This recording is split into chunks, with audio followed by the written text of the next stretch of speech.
Bu mandarini divara atsam, dəyib yerə düşəcək. Bəs kvant dünyasında 2025-ci il Nobel mükafatlarını bir yerdə incələyirik. Gözə görülə bilən ölçülərdə klassik mexanika qaydalarının işlədiyi bir dünyada bunu təsəvvür etməyə çətin olsa da, kvant dünyasında mandalin divardan digər tərəfə keçməli idi. Necə ki, atom və atomaltı səviyyədə hissəciklər bunu onsuz da edir və biz də buna kvant tunelləşməsi deyirik. Hansı ki, bugün bu hadisə 3 alimə fizika üzrə Nobel mükafatı qazandı.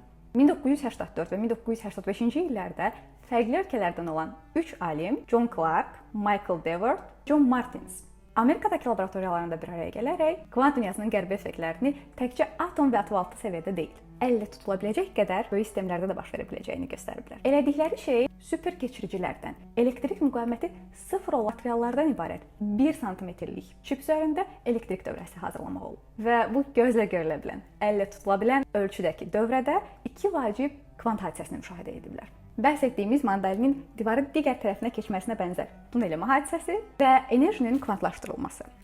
Və ya elə mandalinə də xas olan bir şəkildə dilimlər şəklində ötürülməsi. Bəs yaxşı, bu bizə nə verir? Mandalini yeməkdən başqa. Kvant kompüterlər, təhlükəsiz məlumat ötürülməsi üçün kvant şifrələmə və möhtəşəm həssaslıqla işləyən kvant sensorların hamısının sıçrayışı çox yaxındır. Elm çox valeh edicidir, elə deyil, həm də dadlı. Kimya üzrə Nobel mükafatı videosunda görüşənə qədər. Hələlik.